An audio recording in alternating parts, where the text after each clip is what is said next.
ஏன் வந்து நம்ம பறையர் சாதி பற்று அப்படின்னு ஏன் சொல்கிறோம்? ஏன் இந்த நேரத்தில் 2025 இந்த சமூகத்தை பார்த்து ஏன் நாம் பறையர் சாதி பற்று, பிற சாதி நட்பு, சுயசாதி பற்று அப்படின்னு ஏன் சொல்கிறோம்? ஏன் இந்த சுயசாதி பற்று இல்லை பறையர் சாதி பற்று என்னுடைய அப்பா காலத்தில் பேசப்படலை? ஏன்னா என் அப்பா அந்த பறையர் சமூக உணர்வோடு இருந்தார். அவங்க பிள்ளைங்க நாங்கள் அந்த சமூக உணர்வு இல்லாமல் இருக்கிறோம். இதற்கு உதாரணம் சொல்லலாம். மேலவளவு முருகேசன் நினைவு நாளில் நானே எனக்கு முன்னால் பேசிய கக்கன் பேரன் சரசகுமார் இவங்கெல்லாம் போய் மேலவளவு முருகேசனுக்கு அஞ்சலி செலுத்துறதுக்காக நாங்கள் போகிறோம். அப்போ இந்த இப்போ கீழே கல்லடிச்சதாக சொல்கிறாங்கல்ல, அவங்க என்ன சொல்கிறாங்க, பறையன்னு யாராவது இங்கே வந்தால் செருப்பால் எடுத்து விரட்டுங்கள் அந்த நாய்களை அப்படின்னு மேடையில் பேசுகிறாங்க. அப்படி பேசுகிற போது இப்போ மற்ற சமூகத்தில் 1-2 பேர் கொஞ்சம் ஆதிக்க எண்ணத்தோடு இருப்பாங்கல்ல. நாம் நினைக்கிறது தான் திருமாவளவனும் சொல்கிறாரு, ஆமாம் ஆமாம் பறையெல்லாம் செருப்பால் அடித்து விரட்டணும் அப்படின்னு அவங்க கைத்தட்டி இருந்தால் பரவாயில்ல. கைத்தட்டவன் முழுக்க நம்முடைய பறையர் சகோதரராக இருக்கிறான். அதுதான் இங்கே பிரச்சனை. அப்போது சுயசாதி பற்று வேணும். ஏன் சுயசாதி பற்று வேணும்? ஏன் இப்போ ஒரு தந்தை இருக்கிறாருன்னு சொன்னால் ஏன் அந்த தந்தை அந்த குடும்பத்தின் மீது பாசம் செலுத்தணும்?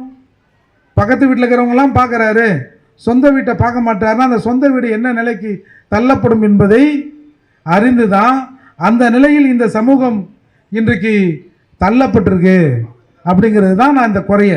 இப்போது இந்த நீங்கள் பார்த்தீங்க, எல்லாருக்கும் தெரிஞ்ச விஷயம், நம்ம மேல்பாதியில் ஒரு 25 குடும்பங்கள் அந்த ஊரில் வசிக்கிறாங்க. ஒரு வீட்டுக்கு ஒரு 4 பேர்னு போட்டால் ஒரு 100 பேர் அந்த ஊரில் வசிக்கிறாங்க. ஒரு 8 பேர் அரசு ஊழியராக இருக்கிறாங்க. குறைந்தது ஒரு வீட்டிற்கு ஒருவர் பட்டதாரி. சில வீடுகளில் 2 புள்ள 3 புள்ள இருந்தாலும் அந்த 3 பேருமே ஒரு டிகிரி வாங்கினிய நிலையில் தான் இருக்கிறாங்க. அப்போது அந்த டேங்கில் மலம் கலக்கப்பட்டது.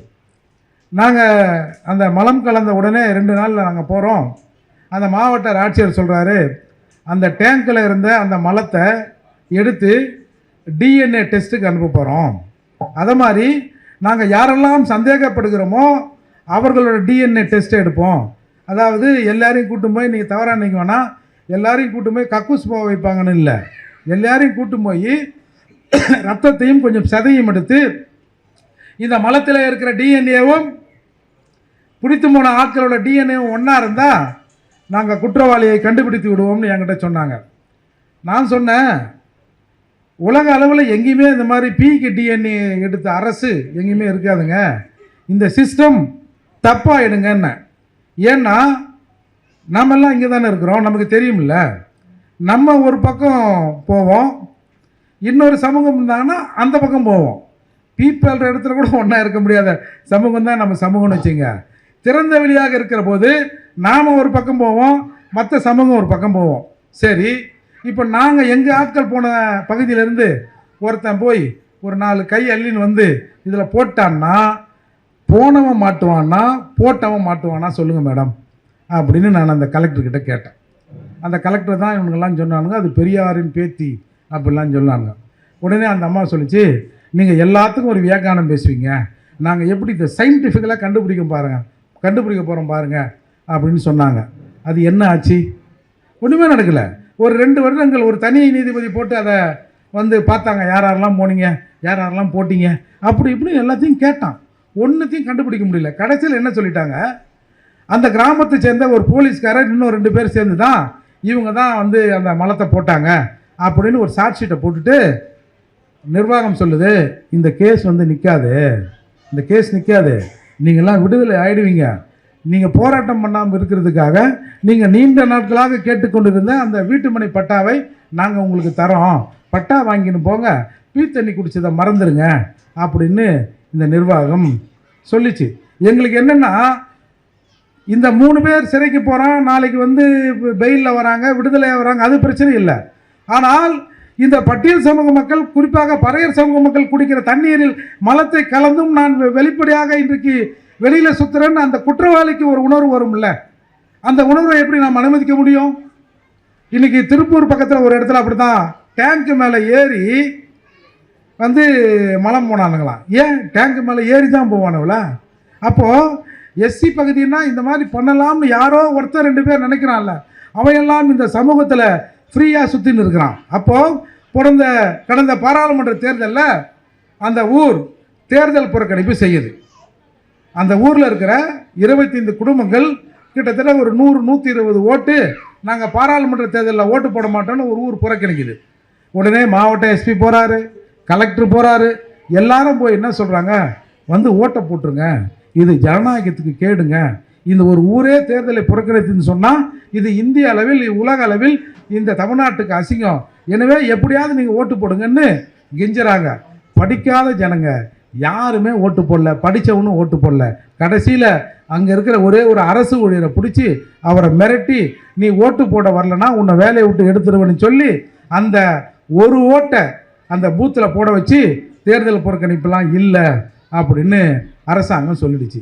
நான் என்ன சொல்கிறேன், கிட்டத்தட்ட பல ஆண்டுகளாக நாம் வந்து ரிசர்வேஷனில் எம்பிக்கள் எம்எல்ஏக்களை அனுப்புகிறோம். ஒரு 44 பேர் ஒவ்வொரு தடவையும் சட்டமன்றத்தில் இந்த சமூகத்தை சேர்ந்த ஒரு 44 பேர் இருக்கலாம். என்ன நடந்தது அதால் நமக்கு? இந்த வேங்கைவேல் விவகாரமாக யாராவது ஒருத்தர் இந்த பட்டியல் சமூகத்தில் இருந்து ரெட்டமலை சீனிவாசன், அம்பேத்கர் போன்றவர்களாம் வாங்கி கொடுத்த இடஒதுக்கீட்டில் இன்றைக்கி சட்டமன்ற உறுப்பினராக இருக்கிற யாராவது பேசணும்ல? இந்த மக்களின் பிரச்சனையை பேசுவதற்கு தான் நம்மளை எம்பி ஆக்கிறான், எம்எல்ஏ ஆக்கிறான் அந்த மக்கள் நினைக்கணும்ல, அந்த எம்எல்ஏக்கள் நினைக்கணும்ல. ஆனால் யாரும் பேசலையே. அப்படி இருக்கிற போது அவங்க போனான்னா போகலான்னா ஒரு 10 ஆண்டுகள் நம்ம சட்டமன்றத்துக்கு ரிசர்வேஷனே வேணாயா? நாங்கள் வந்து ஒரு பட்டியல் சமூகத்திலேருந்து சொல்கிறோம், ஒரு 10 ஆண்டுகளுக்கு எங்களுக்கு ரிசர்வேஷனே வேண்டாம். இந்த எம்எல்ஏ எம்பி ரிசர்வேஷன் தரீங்கல்ல, அந்த ரிசர்வேஷனே வேண்டாம். 10 ஆண்டுகள் ரிசர்வேஷன் இல்லாமல், எம்எல்ஏ எம்பிக்கள் இல்லாமல் நாம் என்ன போகிறோன்னு ஒரு 10 ஆண்டு கழித்து நாம் முடிவு பண்ணுவோம். இப்போ இருந்தும் ஒன்றும் பிரயோஜனம் இல்லை. இவன் இல்லாமல் இந்த நாடு என்ன நடக்குது, இந்த நாட்டில் என்ன பிரச்சனை நடக்குது, இதை எப்படி நாம் எதிர்கொள்வது அப்படின்னு தெரிஞ்சுக்கணும். ஏன்னா புரட்சியாளர் அம்பேத்கர் ஒன்றை சொன்னார், அடிமையை அடிமை என்று புரிய வைன்னு சொன்னார். இவெல்லாம் ஆண்டகிட்ட போய் அடிமை வேலை செய்வதை சுகமாக நினைத்து கொண்டிருக்கிறான். ஆண்டகிட்ட போய் வாட்ச்மேனாகவும், அண்ணா அறிவாலயத்தில் போய் வாட்ச்மேன் வேலை செய்வதற்கு இவெல்லாம் வந்து பெருமையாக நினைக்கிறான். பத்திரிகையாளர் மணி அவர்கள் சொன்னார், அண்ணா அறிவாலயம் கூட்டணி என்ற பெயரில் 100 அல்சேஷன் நாய்களை வளர்க்கிறது. என்ன சொன்னாரு? கூட்டணி என்ற பெயரில் 100 அல்சேஷன் நாய்களை அண்ணா அறிவாலயம் வளர்க்கிறது. அதில் 1-2 தான் இங்கே கீழே வந்தது. இந்த சூழல் இது இப்படியே போகுதுன்னு வச்சுங்க. இப்போ இன்றைக்கு நாம் ஒரு 25 வீடு தேர்தலை புறக்கணிப்பு பண்ணோம். ஒரு தேர்தலை ஒட்டுமொத்தமாக தமிழகத்திலே இருக்கிற பட்டியல் சமூக மக்கள் நாங்கள் ஓட்டே போட மாட்டோம் அப்படின்னு சொன்னால் 25 வீடு கிட்ட வந்து கெஞ்சிய மாவட்ட ஆட்சியர் ஒட்டுமொத்தமாக இந்த சமூகம் ஓட்டே போடாதுன்னு சொன்னால் இன்றைக்கு ஆண்டு கொண்டிருக்கிற முதலமைச்சராக இருந்தாலும் சரி, அது ஜனாதிபதியாக இருந்தாலும் சரி, தமிழ்நாட்டில் இருக்கிற பறையர் சமூக மக்கள் காலில் வந்து விழுவானா விழமாட்டானா? என்ன நாம் பண்ணுறோம்? அதனால் இதுக்கெல்லாம் என்ன காரணம்? இந்த சாதி பற்று நம்மக்கிட்ட இல்லை, சுயசாதி பற்று நம்மக்கிட்ட இல்லை.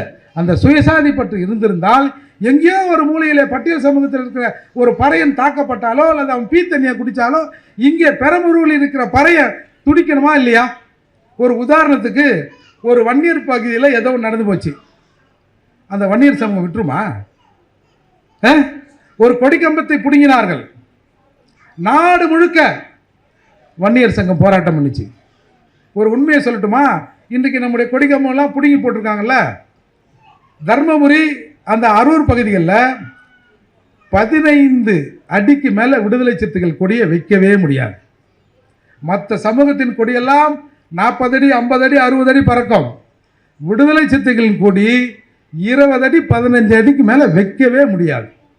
அப்படி வச்சா அந்த ஊரே ஒன்று சேர்ந்து எடுத்து போட்டுரும், இல்லைன்னா மாவட்ட நிர்வாகம் வந்து எடுத்து போட்டுரும். என் கொடியை பிடுங்கிங்க, அங்கே போய் பிடுங்க வேண்டியது தானே. மாவீரன் காடுவெட்டி குரு பேசாத பேச்சு இல்லை. டேய், உங்கள் மூஞ்சில் மீசை இருக்குல்ல, ஒரே ஒருத்தன் ஒரு கம்ப்ளைண்ட் கொடுத்துருப்பீங்களா அவர் பேரில்? ஒரு நடிகை என்னமோ சொல்லிட்டான், உடனே ஆயிரக்கணக்கான பேர் கம்ப்ளைண்ட் கொடுக்குறான். இவங்க வீரெல்லாம் எங்கே காட்டுறவங்க? பொம்பளை கிட்ட, ஒன்றுமே நடக்காதவங்ககிட்ட, இவங்ககிட்ட வீரத்தை காட்டி இந்த சமூகம் மற்ற சமூகத்தோடு பிரிந்தே இருக்க வேண்டும் என்பதை இவர்கள் தினம் தினம் செய்கிறான். இந்த சமூகம் ஒரு 2 விஷயங்களை ஐயா இளைய பெருமாள் செஞ்சு கொடுத்தார். இந்திரா காந்தி அம்மையார் இந்தியாவின் பிரதமராக இருக்கிற போது ஒரு 4 ஆண்டுகள் ஒரு தீண்டாமை ஒழிப்பு கமிட்டியை போட்டு இந்தியா முழுக்க இந்த பட்டியல் சமூக மக்களின் வாழ்வாதாரம் உயர வேண்டும் என்று சொன்னால் என்ன செய்யணும்னு ஒரு கமிட்டி ஒரு அறிக்கையை தயார் பண்ணிச்சு. அதில் கிட்டத்தட்ட ஒரு 25 கோரிக்கைகளை அரசுக்கு கொடுத்தாங்க. அதில் 2 கோரிக்கை தான் இந்த பட்டியல் சமூக மக்களுக்கான சப்ளான் திட்டமும் இந்த பிசிஆர் ஆக்டும். இதை 2ம் கொடுக்கிற போது அவர்கள் சொன்ன விளக்கம், இந்த சமூகத்தில் ஒரு இன்பேலன்ஸ் இருக்கு, ஒரு சில மக்கள் மேலேயும் ஒரு சில மக்கள் கீழேயும் இருக்கிறான், பட்டியல் சமூக மக்கள் கீழே இருக்கிறான். இந்த இன்பேலன்ஸ் எப்போதும் சமூகத்தில் ஒரு பதட்டத்தை ஏற்படுத்தும். இந்த இன்பேலன்ஸ் எப்போ வேணாலும் கொலாப்ஸ் ஆகும், அப்போ பொது அமைதிக்கு பங்கம் விளைவிக்கும். எனவே இந்த பட்டியல் சமூக மக்கள் மீது ஒரு தனி கவனம் செலுத்தி இந்த மக்களை கொஞ்சம் மேலே நிறுத்தி இதை சரிசமமாக்க வேண்டும். அதனால் இந்த பிசிஆரையும் சப்ளானையும் கொண்டு வந்தாங்க. கடந்த ஆண்டுக்கு முன்னால், போன ஆண்டுக்கு முன்னாடி ஆதிராவிட நலப்பள்ளிகளை சீரமைப்பதற்காக நம்ம பிள்ளைங்க படிக்கிற பள்ளியை சீரமைக்க ஒரு 120 கோடி ரூபாய் அரசு ஒதுக்கியது. சப்ளானில் ஒரு 120 கோடி ரூபாய் ஒதுக்குறாங்க. ஒதுக்கிட்டு இன்றைக்கு இருக்கிற திராவிட மாடல் ஆட்சி பட்டியல் சமூக மக்களை தூக்கி நிறுத்துறதுக்கு தான் நாங்கள் இருக்கிறோம்னு சொல்கிற முத்துவேல் கருணாநிதி ஸ்டாலின், ஏன்னா ஸ்டாலின் சொன்னால் கோச்சுப்பார் அவர், இப்போ தான் அவருக்கு தெரியுதா முத்துவேல் கருணாநிதி ஸ்டாலின் அடிக்கடி சொல்லுவார், நான் கருணாநிதியின் மகன் அல்லவா, நான் கருணாநிதியின் மகன் அல்லவா. ஏப்பா எங்களுக்கும் அந்த சந்தேகம் இருக்குப்பா அப்படின்னு எல்லாரும் சொன்ன பிறகு இப்போது அப்பா தாத்தா பேரை சேர்த்து முத்துவேல் கருணாநிதி ஸ்டாலின் சொல்கிறாரு.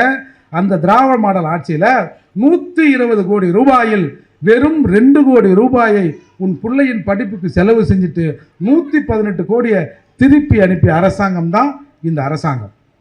இப்போ இந்த சுயசாதி பற்று இந்த 44 எம்எல்ஏக்கு இருந்திருந்தா ஒருத்தனாவது சட்டமன்றத்தில் இதை கேட்டிருப்பான். இந்த சுயசாதி பற்று இந்த சமூகத்தில் இருந்திருந்தா நாம் வீதிக்கு போராடி இருப்போம். அப்போ இந்த செய்தியை கேட்ட பிறகும் நாம் போராட வரலன்னா நமக்கான உரிமையை பெறுவதற்கு கூட நமக்கு தெரியல அப்படின்னு தான் அர்த்தம். புரட்சியாளர் அம்பேத்கர் சொன்னது போல அடிமையை அடிமை என்று உணரவையினாரு. நாம அடிமையாக இருந்து கொண்டு இது ஏதோ அவன் கொடுத்தது இவன் கொடுத்தது இதுதான் நம்ம நிலை அப்படின்னு நாம இருக்கிறோம். அடுத்து பிறசாதி நட்பு. ஏன் பிறசாதி நட்பு வேணும்? இன்றைக்கு வன்னியர் சங்க மாநாட்டில் நான் பேசுகிற போது நான் பறையர் சமூகத்தின் பிரதிநிதியா இந்த மாநாட்டில் பேசுகிறேன் சொன்னபோது ஒரு 2 நிமிடங்கள் ஆச்சு அந்த கைத்தட்டல் அடங்குவதற்கு. அப்போ அந்த வன்னிய சமூக மக்கள் பறையர் சமூக மக்களை ஏற்றுக்கொள்ள நிலையில்தான் இருக்கிறாங்க. நமக்குள்ள பிரிவினை வேண்டாம், சண்டை வேணாம். ஐயா மருத்துவர் சொன்னார்ல, ஏய் யார்கிட்டயா போய் யார் கேட்கறது, எனக்கு அவமானமாக இருக்குது. ஒரு 10,000 பேர் தமிழ்நாட்டில் கருணாநிதி கும்பல் இருக்குமா, நான் போய் அவர்கிட்ட கேட்கணுமா அப்படின்னு மருத்துவர் ஐயா சொன்னார்ல. ஆகவே இந்த நிலையை இன்றைக்கு வன்னிய சமூக மக்கள் உணர்ந்திருக்கிறார்கள். இப்போ கூட்டின மாநாட்டில் கூட அது எத்தனை லட்சம் என்று காவல்துறையால் கூட கணக்கெடுக்க முடியாத அளவுக்கு அந்த மக்கள் சுயசாதி பற்றோடு வருகிறார்கள், பிறசாதி நட்பை நாடுகிறார்கள். ஆனால் நம்ம திரும்ப திரும்ப இதை பிளவுபடுத்துகிற சக்தியாகவே இருக்கிறோம்.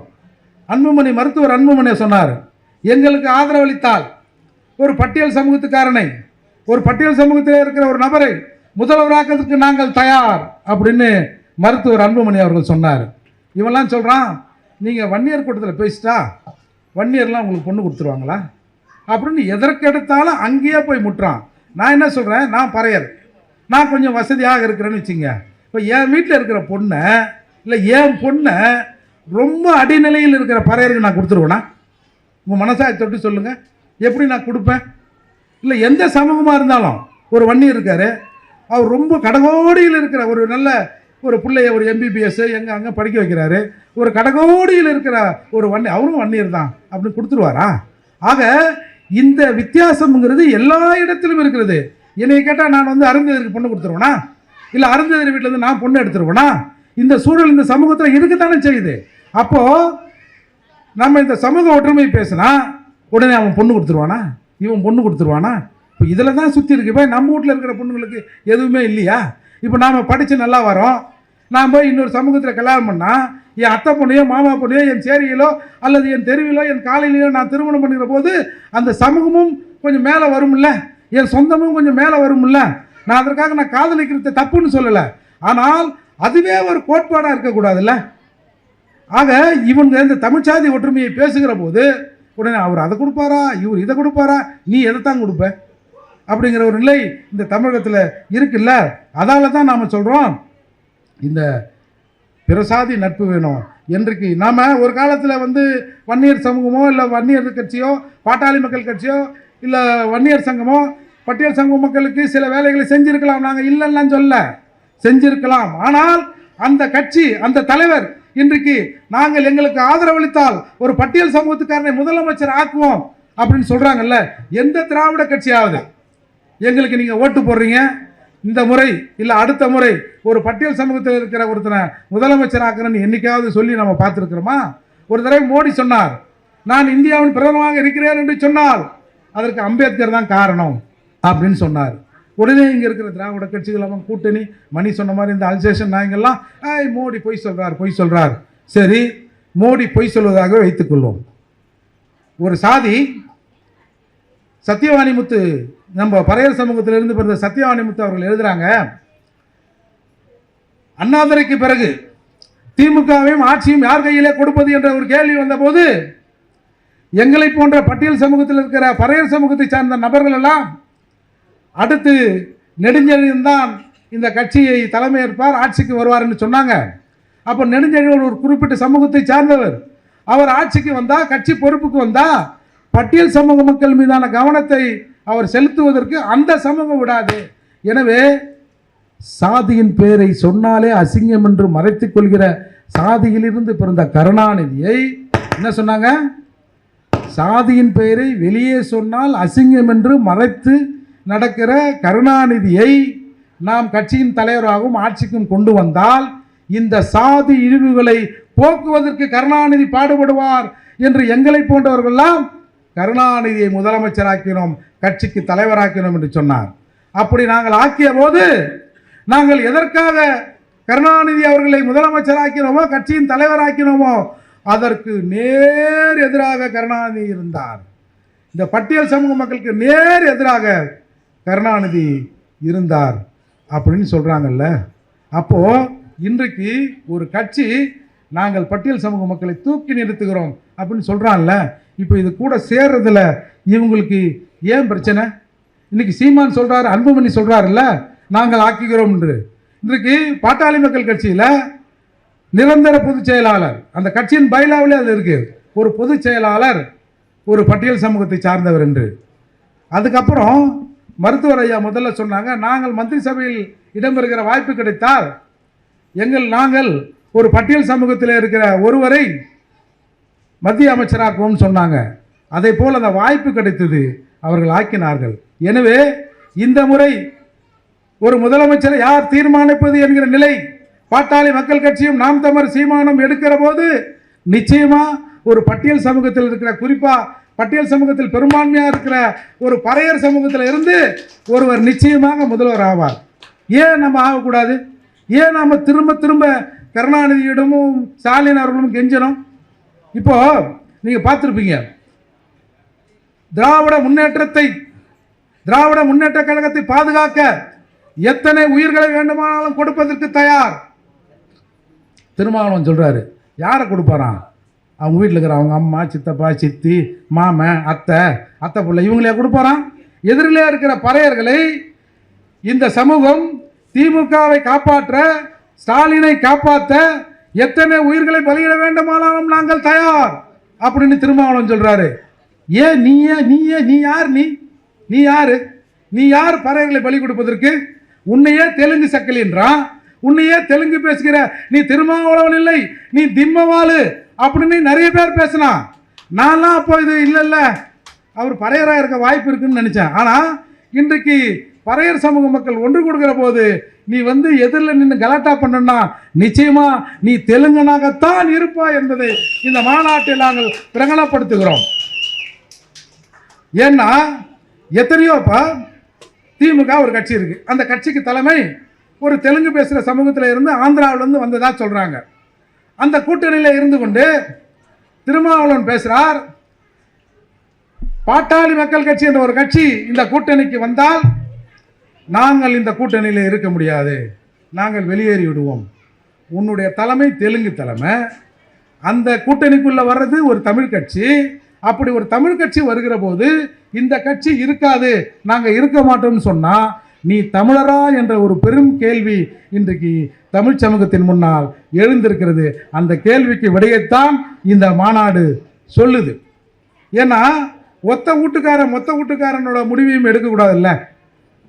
அப்படி இருக்கிற போது ஒரு கல்யாண மண்டபத்தை, இந்த கல்யாண மண்டபம் இருக்குல்ல, இது மாதிரி ஒரு 2 அரங்கத்தில் கருணாநிதியின் வகைரா சொந்தங்களை நாம் தமிழகத்தில் அடக்கி விடலாம். அப்படி அடக்கக்கூடிய நிலையில் இருக்கிற இந்த சமூகம் இன்றைக்கு சொல்லுது, ஊட்டியில் போய் முதலமைச்சர் முத்துவேல் கருணாநிதி ஸ்டாலின் சொல்கிறாரு 2026 31 36லையும் திமுக தான் ஆட்சி அமைக்கும்னு சொல்கிறாரு.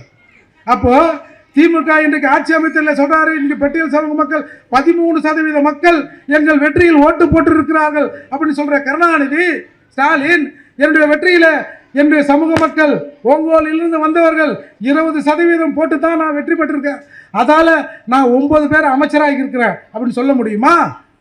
13% நம்ம ஓட்டு போட்டிருக்கோம்ல. இவங்க என்ன சொல்கிறாங்க, ஒரு உயர்கல்வித்துறை அமைச்சர் கோவி செழியன் என்பவரை உயர்கல்வித்துறை அமைச்சராகிட்டு சொல்கிறாரு, இந்த ஆட்சியில் ஒரு உயர்கல்வித்துறை அமைச்சரை எஸ்சி பறையர் வந்து கொடுத்துருக்குறோம் அப்படின்னு சொல்கிறாரு.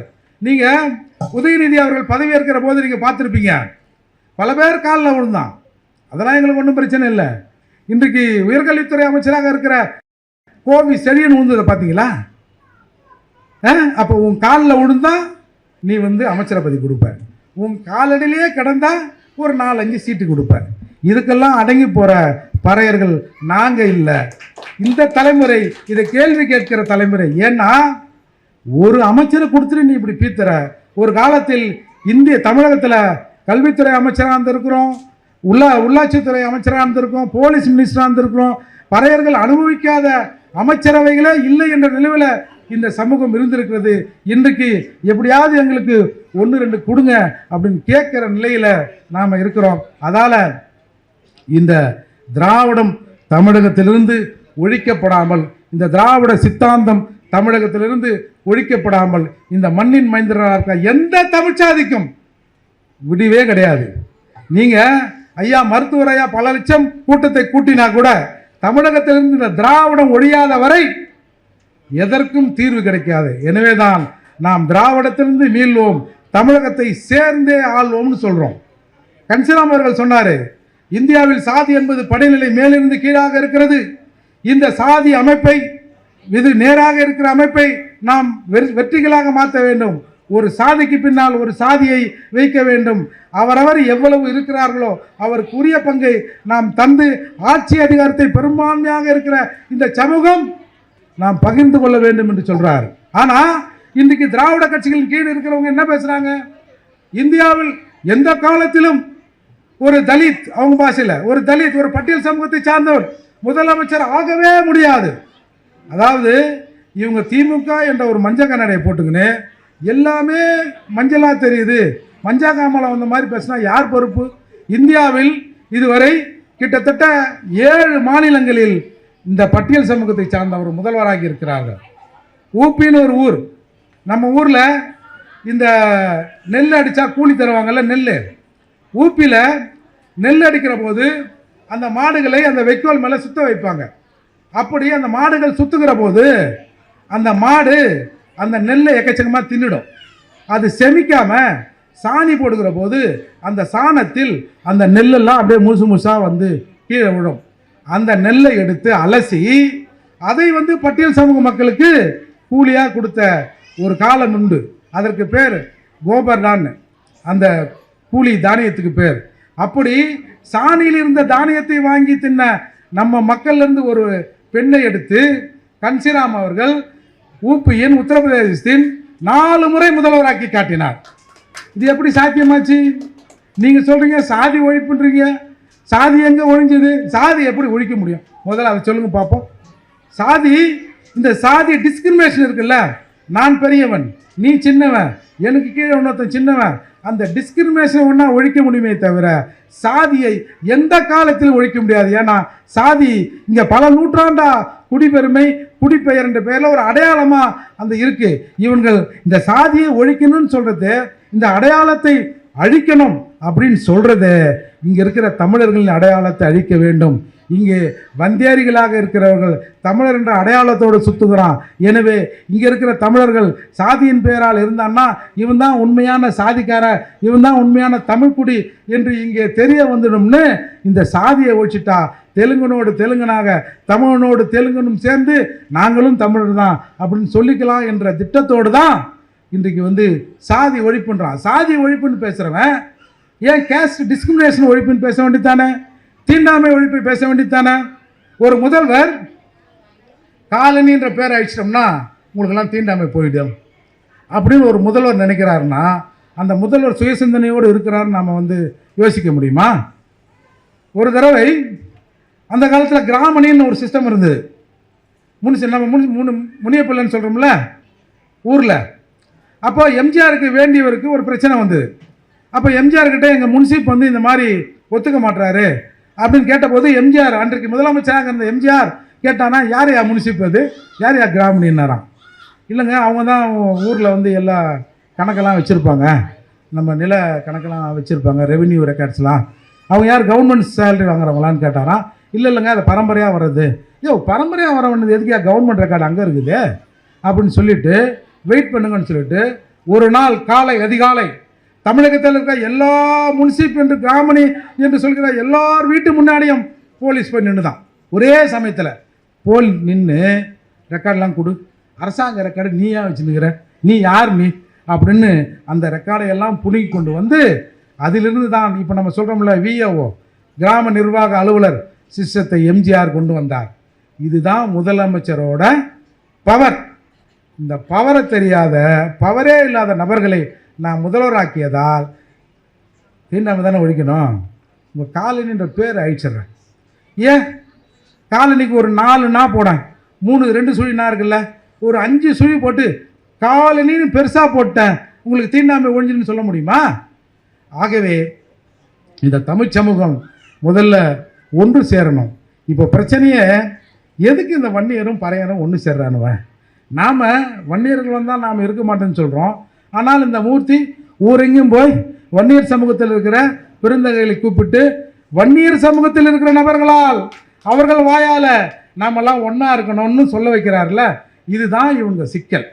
ஏய் என்னையா நீ உன்னை வன்னியரையும் பறையரையும் பிரின்னு சொன்னால் உங்களிலேருந்து ஒருத்தன் கிளம்பி வன்னியரும் பறையரும் ஒன்றா இருக்கிறான், மற்ற எல்லா தமிழ்ச்சாதிகளும் எல்லா சமூகங்களும் ஒன்றா சேர்றான் அப்படின்னு சொல்கிறான். அவனை 2 மீட்டிங் நடத்த விட்டேன், 3ஆவதாக பெரம்பலூர்லேயே நடத்துகிறான் போலகுது. அதால் அதை ஏதாவது பண்ணுன்னு அங்கேருந்து உத்தரவு வந்ததோ தெரியல. நான் ஒன்றை இங்கே சொல்ல கடமைப்பட்டிருக்கிறேன். பெரம்பலூரில் வந்தோம், நீ கல்லடிச்ச, ஏய் ஒத்தா சிதம்பரத்துக்கு வரேன்டா,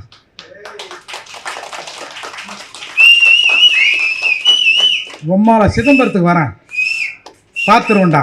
ஏய் திருமாவளவனே, நீயா நான் பார்த்துருவோண்டா. சிதம்பரத்தில் நாங்கள் மீட்டிங் போகிறோம்டா. இதே பறையர் சாதி பற்றும் பிரசாதி நட்பும்னு சிதம்பரத்தில் மீட்டிங் போடுறேன்.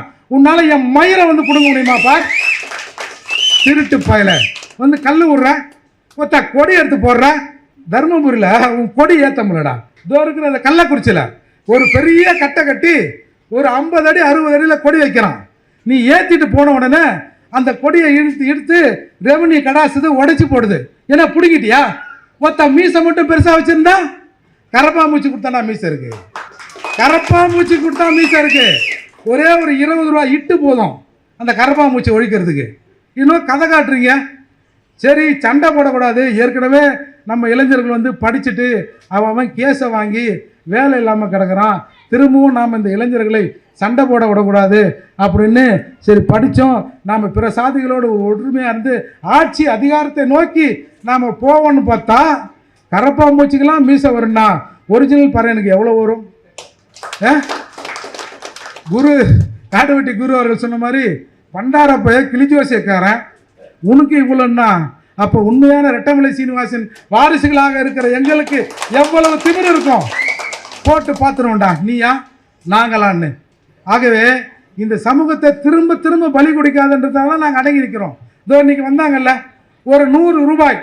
இந்த காலத்தில் ஒரு ஊராட்சி நடுநிலைப் பள்ளிகளில் ஒரு மாதம் முழுக்க வேலை செய்கிறாங்க. வேலை செஞ்சுட்டு ஒரு நாளைக்கு 3 ரூபாய் கூலி, ஒரு மாதத்துக்கு 100 ரூபாய் கூலி. அந்த 100 ரூபாய் சம்பளத்தையும் 10 மாதங்கள் சேர்த்து, ஏன்னா நம்ம 100 ரூபாய் கொடுத்தா செலவு பண்ணும்ல, இந்த மானங்கட்ட வீரன் கூட 140 ரூபான்றான். இவன் வந்து ஒரு மாதத்துக்கு 100 ரூபா கூலியை தராங்க.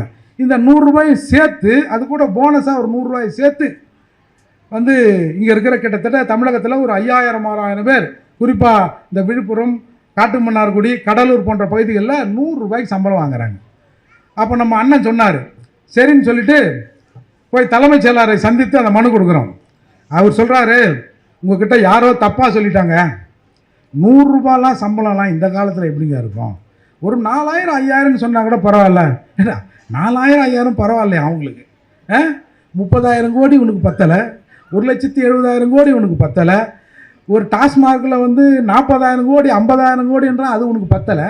ஆனால் தலைமைச் செயலாளர் சொல்கிறாரு ஒரு 3000-4000 போதாதா, அது கூட பரவாயில்லையா அப்படின்னு சொன்னார். நான் சொன்னேன், இல்லைங்கய்யா, உண்மையிலே ஒரு மாதத்துக்கு 100 ரூபா தான் சம்பளம் அப்படின்னு பேர். அவர் நம்பலை. ஒரு அதிகாரியை போட்டு கேட்குறாரு, ஒரு ஐஏஎஸ் அதிகாரி பொன்னையன், அவர் பேரை சொல்ல தன்னாங்குது. பொன்னையன் கிட்ட கேட்டவுடனே, பொன்னையன் அப்படிலாம் இல்லைங்க, நல்ல சம்பளம் தாங்க தரோம் அப்படின்னு சொன்னார். உடனே நான் அவர் எதிரிலே உட்காந்து நம்ம அண்ணனுக்கு ஃபோனை போட்டு அவர்கிட்ட கொடுத்துட்டேன். நான் அண்ணன்கிட்ட கொடுக்கும்போது இவர் தலைமைச் செயலாளர் பேசுகிறாருன்னு சொல்லாமல், இந்தாங்க பேசுங்க, உங்கள் சம்பளம் என்னன்னு சொல்லுங்கள் அப்படின்னு சொன்னேன். அவர் நம்ம ஊரில் கைனுகாட்டில் பேசுகிற மாதிரி, ஆடா இல்லைங்க நாங்கள் 100 ரூபா தாங்க சம்பளம் வாங்கியிருக்கிறோம். யாருங்க சொன்னா? ஆமாங்க உண்மை தாங்க, நான் ஏங்க போய் சொல்ல போகிறேன் அப்படின்னு அண்ணன் இயல்பாக பேசுகிறாரு. அப்புறம் தான் அண்ணங்கிட்ட சொன்னேன், ஏன்னா நீங்கள் பேசுனது வந்து ஒரு முதல்வருக்கு நிகரான ஒரு அரசு அதிகாரிகிட்ட பேசுனீங்க, ஒன்றும் பிரச்சனை இல்லை, அப்படியாவது அவங்களுக்கு தெரிஞ்சுக்கிட்டோம் அப்படின்னு சொன்னேன். இதில் என்னென்னா 2010 கலைஞர் நூற்றாண்டு விழா அந்த நூலகம் திறக்கிறாங்க சென்னையில். அந்த அரசு விழாவில் கருணாநிதி அவர்கள் சொல்கிறார், 2010 இன்றைய முதல் நான் ஒரு ஆணை போடுகிறேன், இவங்களுக்கு ஒரு கன்சால்டேட் சேலரி போடுங்க, ஒரு 3000 சில்லற 4000 போட்டு அந்த பிஎஃப் அது இதுன்னு போட்டு எல்லா அந்த அரசு ஊழியருக்கான எல்லா சலுகைகளையும் கொடுத்து ஒரு ஆணையை 2010 போடுறார். கேவலம் பாருங்க, இந்த திராவிட மாடல் ஆட்சியில் ஒரு அப்பா போட்ட உத்தரவை புள்ளகிட்ட போய் நடைமுறைப்படுத்துன்னு கேட்குறோம். ஜெயலலிதா அம்மையார் போட்டிருந்தா கூட நீங்கள் வந்து அதிமுக ஆட்சியில் போட்ட உத்தரவு, அதிமுக ஆட்சியில் போட்டது நீங்கள் நிறைவேற்றுங்கன்னு கேட்டால் கூட இதில் ஒரு அர்த்தம் இருக்குது. ஆனால் உன் அப்பா அடிக்கடி சொல்கிற இல்லையா, நான் கருணாநிதியின் மகன் அல்லவா? எப்பா என்னப்பா சொல்கிற நீ? நான் கருணாநிதியின் மகன் அல்லவா? சரி மகன் தானே, உங்கள் அப்பா போட்டார் இல்லை, இதை நிறைவேற்றணுமா வேணாவா? சரி உன்னுடைய கவனத்திற்கு இது வரவில்லை, இன்றைக்கு வந்து 3-4 மாதம் ஆகிறது, என்ன கீழ்ச்ச? இதுக்கு தான்டா தமிழ்நாட்டை ஒரு தமிழ் ஆளணும். என் அண்ணன், என் சித்தப்பன், என் மாமன் ஒரு 100 ரூபாய் சம்பளத்தை வாங்கின்னு ஒரு அக்கா சொல்லுது, 1 ஏக்கர் 5 சென்ட், அது தினமும் பெருக்கிறேன். எவ்வளோக்கு? 1 ஏக்கர் 5 சென்ட் இடத்த 3 ரூபாய்க்கு நான் தினமும் பெருக்கிறேன். காலையில் எல்லாம் வாத்தியாரங்கள்லாம் 50,000 1 லட்சம் சம்பளம் வாங்குறாங்க, பசின்னா கூட ஒருத்தன் சோறு கூட வாங்கி தர மாட்டான் அப்படின்னு அந்த அக்கா அழுவுது. வாத்தியார் வாங்கி தரத்திருக்கட்டும், அரசாங்கம் நம்மளை பார்க்கணும்ல. இந்த காலத்துலேயும் ஒரு 100 ரூபாய்க்கு சம்பளம் தருமே அப்படின்னு கொஞ்சம் கூட ஒரு மனசாட்சி இல்லாமல் ஒரு ஆட்சி இங்கே நடக்குதுல்ல. இதுக்கு தாண்டா சொல்கிறேன், இந்த ஆட்சி தமிழர் கையில் வரணும். தமிழர்கள் இங்கே நாம் வந்து ஒருங்கிணைந்து நிற்கணும். இன்றைக்கி முள்ளிவாய்க்கால் நினைவேந்தலை பண்ணோம், 1.5 லட்சம் பேர் ஒரே நாளில் செத்தான். ஒரே நாள் இறுதிக்கட்ட போரில் இங்கேருந்து சொல்கிறாங்க நாங்கள் ராஜபக்சே கிட்ட பேசிட்டோம், நீங்கள் எல்லாம் வாங்க சரண்டர் ஆகுங்க, வெள்ளைக்கொடி எடுத்துன்னு வாங்க அப்படின்னு சொல்லி அந்த மக்களை ஒரு இடத்துல குவித்து, என்னையா டெய்லி ஒரு 500 பேர் 1000 பேர்னு கொள்றீங்க, அங்கே ஒரு 500 பேர் 1000 பேர் இலங்கையில் செத்தா உடனே தமிழகத்தில் கொஞ்சம் பேர் கத்தலாம், இது ஒட்டுமொத்தமாக முடிச்சு விட்டுறக்கூடாதா? பிரச்சனை முடிஞ்சிடாதா? எதுக்கு என் தாலி அறக்குறீங்க? டெய்லி ஒரு 500 பேர் 1000 பேர்னு கொன்று அப்படின்னு சொல்லி 1.5 லட்சம் பேரை ஒரு இடத்துல கூட்டி ஒட்டுமொத்தமாக கொன்று குவித்த கும்பல் எது தெரியுமா? இந்த திராவிட கும்பல் தான். இந்தியாவில் அந்த விடுதலை போராட்டமும் அதன் தலைவரும் கொல்லப்பட வேண்டும் என்று 3 நபர்கள் நினைத்தார்கள். அதில் ஒருவர் கருணாநிதி அப்படின்னு வைகோ சொன்னார். சரி, போர் நடந்தது. போர் நடந்து முடிந்த பிறகு ஒட்டுமொத்தமாக உலக நாடுகள் எல்லாம் ராஜபக்சேவை போர்க்குற்றவாளியாக அறிவிக்க வேண்டும் என்று ஒரு கோரிக்கை எழும்பியது. அப்போது ஒரு மிகப்பெரிய துரோகத்தை கருணாநிதி செய்தார். தமிழகத்தில் இருந்து ஒரு 11 எம்பி அனுப்புகிறார். அதில் ஒரு எம்பி, நான் எங்காவது ராஜபக்சேவை நேரடியாக சந்திக்க நேரிட்டால், அதாவது ஒரு ராஜபக்சேவை பார்த்துட்டாருன்னா நான் ஜகா வாங்காமல் அவனை கொன்னுட்டு என் மீது கொலை வழக்கு வந்தால் கூட பரவாயில்லை என்று ராஜபக்சேவை கட்டிச்சு கொன்று சிறைக்கு போயிடுவேன் அப்படின்னு பெரிய மீசியை தடவி பேசினார். இவனுங்கெல்லாம் ஒன்றா சேர்ந்து போய் அதே ராஜபக்சே கூட கையை குலுக்கி பரிசு பொருட்களை வாங்கிட்டு வந்து பணத்தை வாங்கிட்டு வந்து இங்கே இறங்கி மீண்டும் ராஜபக்சே தமிழர்களை வாழ வைப்பான்னு தமிழர்களை ஏமாத்தினான்ல. அன்றைக்கு சன் டிவியில் அபின்னு ஒரு சீரியல் ஓடிச்சு, கலைஞர் டிவியில் மாநாட மயிலாட ஓடிச்சு. தமிழகத்தில் இருக்கிற 3/4 தமிழர்கள் அந்த மாநாட மயிலாட நிகழ்ச்சியும் அபிக்கு என்னாச்சு சன் டிவியில் அப்படின்ற சீரியலை பார்த்துக்கொண்டு நாம் இருந்தோம்ல. முத்துக்குமார் என்ற ஒரு நபர் ஒரு கடிதத்தை எழுதுகிறார், ஒரு 5-6 பக்க கடிதம். அந்த கடிதத்தை அவரே டைப் பண்ணுறாரு, அவரே எழுத்துப்பிழை இருக்கா அப்படின்னு ப்ரூஃப் பார்க்குறாரு. ப்ரூஃப் பார்த்துட்டு இது நம்ம சாஸ்திரி பவன் பாஸ்போர்ட் ஆஃபீஸுக்கு வராரு. கிட்டத்தட்ட ஒரு 500 பேர் நிற்கிறான். தான் கொண்டு வந்த அந்த ஜெராக்ஸை ஒவ்வொருவருக்காக கொடுக்குறாரு. கிட்டத்தட்ட 100-200 ஜெராக்ஸை ஒரு அரை மணி நேரம் கொடுக்குறாரு. கொடுத்துட்டு தான் எடுத்து வந்த அந்த எண்ணெயை வைத்து ஊற்றிக்கின்னு தீக்குளிக்கிறார். தீக்குளிக்கும் போது அந்த சத்தம் கேட்கிறது, ஐயோ ஐயோன்னு. அப்போ தான் யாரோ எரியிறான் அப்படின்னு அங்கே இருந்தவங்களாம் திரும்பி பார்க்குறான். ஒரு அரை மணி நேரமாக ஒருத்தன் எல்லாருக்கும் ஏதோ ஒரு நோட்டீஸ் கொடுக்குறானே அப்படின்னு அந்த நோட்டீஸில் ஒரு 4 வரியை அந்த கூட்டத்தில் இருந்த அந்த 500 பேரில் ஒரே ஒரு தமிழன் படிச்சிருந்தான்னா முத்துக்குமார் உயிரை காப்பாற்றிருக்கலாம். ஆனால் ஒரு தமிழ் கூட படிக்கலையே, எல்லாமே அவன் வேலையாக இருந்தான். அதே போலத்தான் இன்றைக்கும் நாம் இங்கே இருக்கிறோம். அதால் இந்த சமுச்சாதிக்குள் ஒற்றுமை என்பது மிக அவசியமானது. அண்ணன் சொன்ன மாதிரி இந்த ஆதிராவிடன் ஒரு பேர் இருக்குதுல்ல, அதை எடுக்கணும்னு நாங்கள் ஏற்கனவே மனு கொடுத்துருக்குறோம். அதை மிக விரைவில் ஆதிராவிடர் அந்த பேரை எங்களை எடுப்பா, எங்கள் குடிப்பேரை எங்கள் மேலே வை. அப்படி இல்லை என்று சொன்னால் ஒட்டுமொத்த பறையர் சமூகம் இல்லை, ஒட்டுமொத்த இந்த பட்டியல் சமூகத்தில் இருக்க பெரும்பான்மை பிரிவாக இருக்கிற பறையர் சமூக மக்கள் பல பிரிவு இருக்குது. எல்லாரையும் கூப்பிட்டு ஒரு மீட்டிங் போட்டு ஒரு பொது பெயரை எங்களுக்கு வை. திராவிடம் என்பது எங்களுக்கு மலம், அந்த மலம் எங்கள் மீது பூசப்பட்டிருக்கிறது. அந்த மலத்தை நாங்கள் எங்கள் மகன் மீது தடவி விட்டு போக விரும்பவில்லை. எனவே எங்கள் மீது இருக்கிற அந்த ஆதிராவிட என்ற பெயரை நீக்கணும். அதே மாதிரி மத்திய அரசு ஒதுக்கீடு செய்கிற அந்த சப்ளானை சரியாக நடைமுறைப்படுத்தணும். எங்கள் காசு எடுத்து அரிசி கொடுக்கறது மற்ற கொடுக்குறது அந்த வேலையும் செய்யாதீங்க. எனவே இந்த மாநாடு மிக சிறப்பாக அமைய அனைத்து ஒத்துழைப்பும் தொடங்கிய நிர்வாகிகளுக்கு நன்றி கூறி இந்த மாநாட்டில் நான் ஒவ்வொரு தீர்மானமாக வாசிக்கிறேன். நீங்கள் அதை கரகோஷம் எழுப்பி அதை வாழ்த்த வேண்டும் என்று கூறி, முதல் தீர்மானம், தமிழகத்தை தொடர்ந்து கோவில் திருவிழாக்கள் சாதிய மோதல் ஏற்படுவது வாடிக்கையாகிவிட்டது. கலவரம் நடந்த பின் நடவடிக்கை எடுப்பதை தவிர்த்து கோயில் திருவிழாக்களை நடத்த மாவட்டந்தோறும் திருவிழா வழிகாட்டுதல் குழு ஒன்றை அமைத்து அதன் அறிவுறுத்தல் மற்றும் மேற்பார்வையின்படி திருவிழா நடத்த அரசு ஆவணம் செய்ய வேண்டும். புதுக்கோட்டை வடகாடு பகுதியில் கோவில் திருவிழாவில் ஏற்பட்ட சாதிய கலவரத்தால் பாதிக்கப்பட்ட பட்டியல் சமூக மக்களுக்கு வன்கொடுமை தடுப்பு சட்டத்தின் கீழ் இழந்த உடைமைகளுக்கு உடனடியாக இழப்பீடு வழங்க வேண்டும். இன்றைக்கு இந்த வடகால் சம்பவத்தை பற்றி நீங்கள் பார்த்துருப்பீங்க டிவியில். வடகால் சம்பவம் எதில் நடந்தது என்று சொல்கிறார்கள். ஏதோ பெட்ரோல் பங்கில் 2 பேர் வந்து பெட்ரோல் போட்டான், அங்கே சண்டை நடந்தது. 2 பேர் ஒயின் ஷாப்புக்கு போனான், இவன் சரக்கு எடுத்து அவன் குடித்தான், அவன் சரக்கு எடுத்து இவன் குடித்தான், அதில் சண்டை வந்தது. அந்த சண்டை அப்படியே கலவரமாக மாறி ஊருக்குள்ளே வந்ததுன்னு ஒரு பொய்யை அரசாங்கம் சொல்லுது. நான்லாம் நேரடியாக போனேன் அந்த ஊருக்கு. அந்த ஊரில் சொல்கிறாங்க, இது திட்டமிட்டு இங்கே தமிழர்கள் இந்த தேர்தலில் ஒன்றாகிவிடக்கூடாது என்பதற்காக இது திட்டமிட்டு அரசால் விளைவிக்கப்பட்டிருக்குமா என்ற எண்ணம் எங்களுக்கு ஏற்படுகிறது. ஏன்னா அந்த மாதிரி காரணிகள் அங்கே இருக்குன்னு அந்த மக்கள் சொன்னாங்க. அதால் அந்த பகுதிகளுக்கு தரணும். இன்னொன்று, இந்த டாஸ்மார்க்கில் பெரம்பலூரில் சுற்றி இருக்கிற சில கடைகளில் வந்து பாட்டிலை திருப்பி கொடுத்தா 10 ரூபான்னு ஒரு கேவலத்தை இங்கே அறிமுகப்படுத்தியிருக்கான். இது வேறு விதமான அவல நிலையை உண்டாக்கியுள்ளது. மது அருந்தும் இடங்களில் கோணிப்பையை கையில் வைத்துக்கொண்டு பெண்கள் காலி பாட்டிலுக்காக காத்து நிற்பதும் கெஞ்சுவதும் மனவேதனை அளிக்கிறது. எனவே அரசு இதற்கு மாற்று ஏற்பாடு செய்ய வேண்டும்.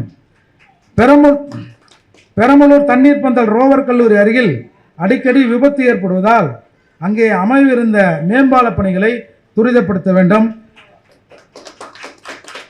பெரம்பலூர் அருமடல் ரோட்டில் அருகில் கல்லுடிக்கும் குவாரிகளால் சாலைகள் எப்போது புகைமூட்டமாக இருக்கிறது. இதனால் இருசக்கர வாகனங்கள் விபத்து அடிக்கடி ஏற்படுகிறது. அங்கு நடக்கும் கல்லுடிக்கும் கம்பெனிகளை விதிமுறைப்படி முறைப்படுத்த அல்லது இழுத்து மூட கோரிக்கை வைக்கிறோம். பெரம்பலூர் கவுல்பாளையம் கிஷரில் வெடி வெடிக்கிற போது அருகாமையில் உள்ள குடியிருப்புகளில் விரிசல் ஏற்பட்டு சில சமயங்களில் கற்களும் வந்து விழுகிறது. பொதுமக்களின் உயிருக்கு அச்சுறுத்தல் ஏற்படுத்துவதால் அதனை உடனே மூட வேண்டும். பெரம்பலூர் பழைய பேருந்து நிலையம் அருகே உள்ள அறிவர் அம்பேத்கர் சிலை முகம் மறைக்கப்படுகிற அளவில் கம்பி வேலை போட்டிருக்காங்க. மாலை மரியாதை செலுத்துகிற போது நாங்கள் இப்போ கூட போய் போட்டோம். ஏதோ இந்த தமிழக டாஸ்மார்க்கில் சைடில் கையை விட்டு வாங்குற மாதிரி அம்பேத்கர் சிலையில் போய் சைடில் நின்று மாலையை போடுறோம். எப்பா முதல்வரை இதெல்லாம் கொஞ்சம் பார்த்து கொஞ்சம் சரி பண்ணுங்கள். எப்படி 12லேருந்து 10 கவுண்டரை திறந்து நேரடியாக வைக்கிறீங்களோ அந்த மாதிரி வைங்க அப்படின்னு கோரிக்கை வைத்து அந்த சிலையின் முகப்பு பகுதியில் திறக்கும்படி கூண்டின் வடிவமைப்பை உடனடியாக மாற்றி அமைக்க மாவட்ட நிர்வாகம் நடவடிக்கை வேண்டும் என்று கேட்டுக்கொள்கிறோம். எனவே இத்தகைய கூட்டத்திற்கு ஒத்துழைப்பு தந்த அனைவருக்கும் நன்றி. ஒத்துழைப்பு தர மறுத்த காவல்துறைக்கு நாங்கள் என்னத்தை சொல்கிறது, கண்டனத்தை சொல்கிறதா? இங்கே பாருங்கள், எங்களுக்கு ஒன்றும் இல்லை, உங்கள் லட்சணம் தான் வெளியே வரும். ஒரு 4 பேர் வந்து கீழே நிற்கிறான், போலீஸு ஒரு 5-6 பேர் இருக்கிறாங்க, எல்லாம் போலீஸ் உருவுது அவனை. எப்பா கொஞ்சம் கூட கொஞ்சம் தரேன் நான் உருவுறேன் போலீஸ் உருவுது. வெக்கமா இல்லை உங்களுக்கு? ஒரு 4 பேர் வரான், நீங்கள் 7-8 பேர் நிற்கிறீங்க. அப்புறம் இந்த மாவட்ட காவல் கண்காணிப்பார் எஸ்பி வந்த பிறகு தான் அவங்க போகிறாங்கன்னா அப்போ இங்கே இருக்கிற காவல்துறையை அவன் ஆளாவே மதிக்கலை இல்லை. ஏதாவது ஒரு 4 கால் ஜீவன் ஒரு 4 நின்றுந்தால் கூட கொஞ்சம் ஒதுங்கி போவோம். ஆனால் காவல்துறை உடுப்பு போட்ட அதிகாரிகளை அந்த கயவர்கள் இது கொண்டும் கேவலமாக நினச்சி முட்டுறான்ல. போங்கப்பா, போய் உங்கள் வேலையை பாருங்கள். அதால் நானும் ஒரு காவல்துறை அதிகாரியோட மகன்தான். காவல்துறை இந்த நாட்டில் சரியாக அவங்க வேலையை செஞ்சீங்கன்னா இந்த நாட்டில் எந்த பிரச்சனையும் இருக்காது.